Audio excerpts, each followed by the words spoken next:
The summons arrived on a Thursday afternoon, delivered to my dental practice between patients. My receptionist, Maria, handed it to me with raised eyebrows. "Dr. Martinez, this just came for you. It looks official." I was being sued by my sister for $36,000 per year in emotional damages because my success was causing her severe psychological distress and loss of life opportunities. I read it twice, sure I was misunderstanding, but no, there it was in black and white. Natalie Martinez was suing me, Diana Martinez, for being too successful. I called my husband Marcus during lunch. "You're not going to believe this. Your sister finally lost it? She's suing me for emotional damage, because I'm a dentist and she's not." Silence. "Then, please tell me you're joking." "I'm holding the papers right now. She wants $3,000 a month because my success makes her feel bad about herself. That can't be legal. According to this, she's claiming intentional infliction of emotional distress, unjust enrichment, and, this is my favorite, systemic familial oppression." What does that even mean? I think it means I oppressed her by going to dental school while she dropped out of community college to follow her boyfriend's band. The lawsuit was vintage Natalie. For 32 years, everything had been someone else's fault. Failed her classes? The teachers were against her. Lost her job? Her boss was jealous. Boyfriend left? He couldn't handle her success. Now, apparently, her lack of career was my fault too. The court date was set for 6 weeks out. I hired a lawyer, not because I was worried, but because I wanted this shut down properly. Shannon Reeves came highly recommended and barely kept a straight face reading the complaint. "In 20 years of practice, this is a first," she said. "Your sister is claiming you deliberately became successful to make her look bad? That's the gist of it. And she wants monthly payments for this. Emotional damage? Apparently, my existence is traumatic." Shannon pulled up her laptop. "Let's look at her social media." Plaintiffs claiming emotional distress usually tank their own cases online. She was right. Natalie's Instagram was a goldmine of contradictions. Posts about her blessed life, expensive vacations funded by whatever boyfriend she had that month, designer bags, spa days, and scattered between them, rants about toxic family members who flaunt their privilege. "This one's from last week," Shannon noted. "Some people think they're better than everyone because they have degrees. Meanwhile, I'm living my best life without student loans. #blessed #University of Life. That's about me. I paid off my loans last year. And this one, money doesn't buy happiness. It just buys fake smiles and empty souls. Looking at you, sis. Charming. But here she is at a resort in Cabo 2 days later. How does someone claiming poverty afford that? Her boyfriend of the month. Probably. She has a type, older, wealthy, and easily manipulated." Shannon screenshotted everything. "This is perfect. She's documenting her own good life while claiming damages. Any idea what triggered the lawsuit?" I knew exactly what triggered it. Last month was our cousin Maria's wedding. Natalie brought her new boyfriend, a plastic surgeon, and spent the whole night trying to impress his colleagues, until they found out I was there. And they knew me. I've referred patients to most of the plastic surgeons in the city. They spent the reception talking to me about cases, asking my opinion on dental aesthetics. Natalie's boyfriend realized I wasn't just some dentist but the dentist who owns 3 practices. Let me guess, he was less interested in her after that. He broke up with her the next week. Apparently, he wasn't ready for a relationship, but Maria told me he said Natalie spent the entire ride home raging about how I'd humiliated her on purpose.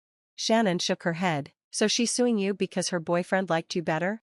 "She's suing me because she's never taken responsibility for a single thing in her life."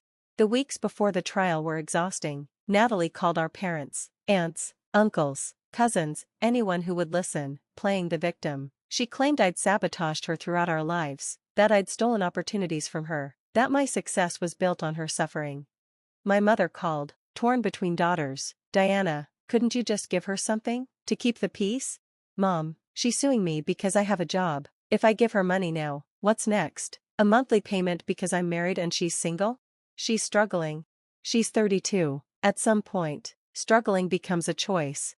My father was more direct. "This is ridiculous. You worked nights to pay for school while Natalie partied. Now she wants your money?" "Absolutely not." But the family pressure was real. Aunts suggested I should help my less fortunate sister. Cousins whispered about how some people have all the luck. The narrative was forming. Successful sister refuses to share with struggling sibling. I started keeping receipts of my own. Every birthday present I'd given Natalie, usually cash because she always needed it. Every loan I'd forgotten to collect. The apartment deposit I'd covered when she was 25. The car insurance I'd paid for 2 years. The dental work I'd done for free. Total over 10 years, $47,000. Shannon whistled when she saw the spreadsheet. You've already been paying her, just not officially. And it was never enough. Nothing is ever enough for Natalie. The day of the trial arrived gray and drizzly, matching my mood. I wore my most conservative suit, trying to look successful but not flashy. Natalie showed up in what looked like a cocktail dress, sobbing dramatically into a handkerchief. The courtroom was smaller than I'd expected. Judge Helen Cooper presided, a no-nonsense woman in her 60s who looked like she'd seen everything. Natalie's lawyer, a young man who seemed to be questioning his life choices, presented their case first. The gist: I had systematically outperformed my sister, causing her severe emotional distress. My success was a constant reminder of her failures, and I should compensate her for this pain. My client has suffered watching her sister achieve everything she couldn't, he said, remarkably straight-faced. The defendant's success is a daily source of trauma. Judge Cooper's eyebrows climbed toward her hairline, but she said nothing. They presented evidence, photos of my house versus Natalie's apartment, my vacation photos versus her staycations, my wedding at a nice venue versus her string of failed relationships.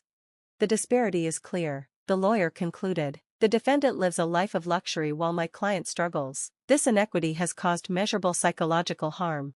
When it was our turn, Shannon stood slowly. Your Honor, I hardly know where to begin. The plaintiff is essentially arguing that success is a tort, that achievement is actionable, that my client should be punished for going to school, working hard, and building a career.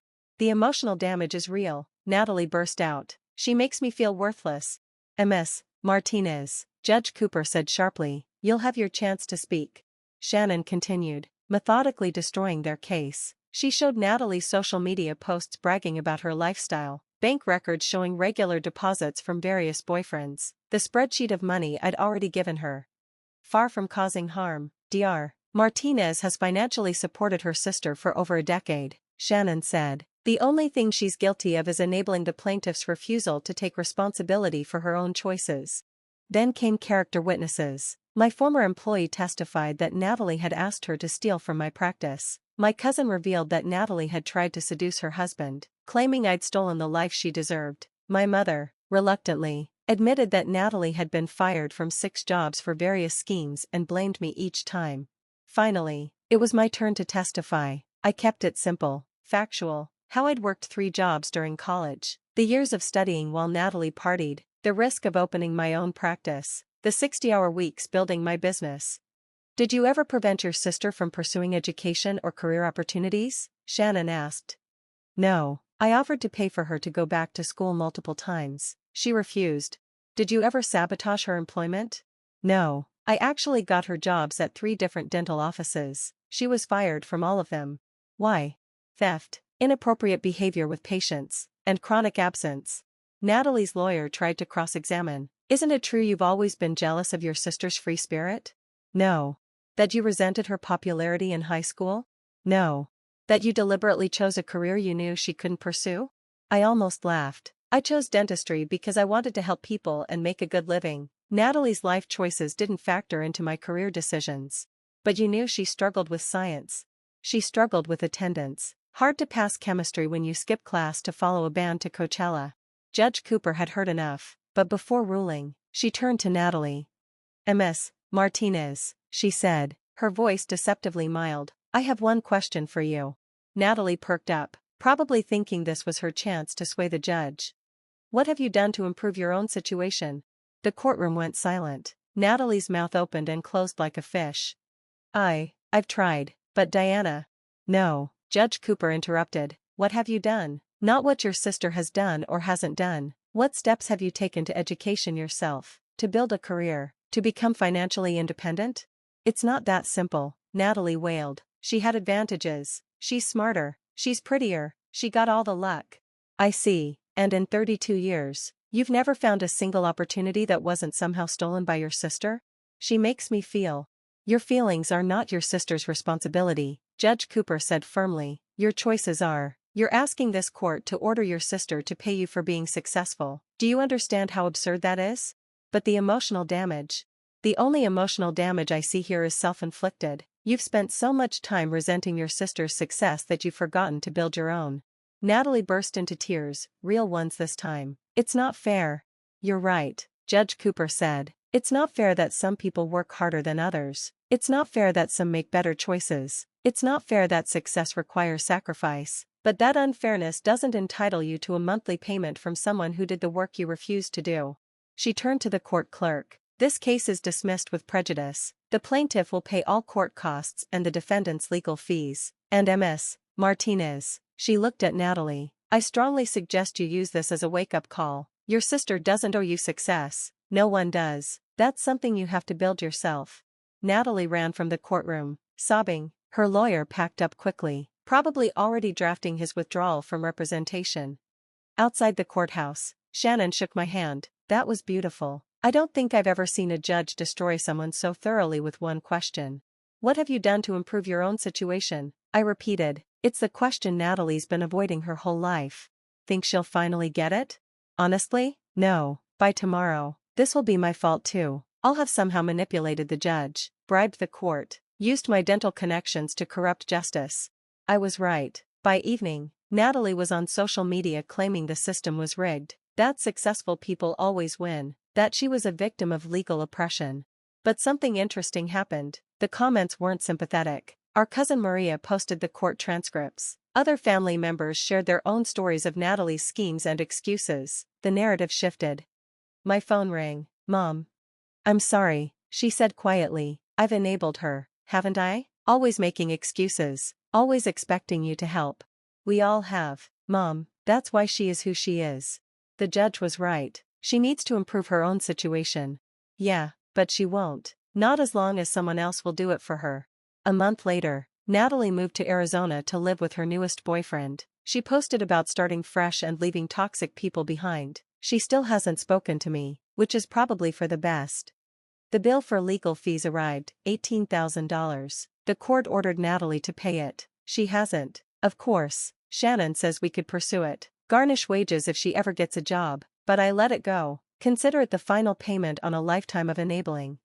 You could have won the money back, Marcus pointed out. I already won, I said. A judge, in open court, asked Natalie the one question she can't answer, made her face the truth she's been running from her whole life. What have you done to improve your own situation? Exactly, and she had nothing. 32 years of nothing but blame and excuses. The lawsuit became family legend. The time Natalie sued Diana for being successful. The time a judge made her confront reality. The time the universe said enough to her eternal victimhood. I still get texts from unknown numbers sometimes. Natalie creating new accounts to send me articles about income inequality or sibling rivalry. I don't respond. There's nothing left to say. She wanted $3,000 a month for emotional damage. Instead, she got a question that damaged her more than any judgment could. What have you done?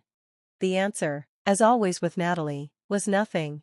And that's the real reason she ran from that courtroom crying. Not because she lost the case, but because for one moment, she couldn't run from the truth.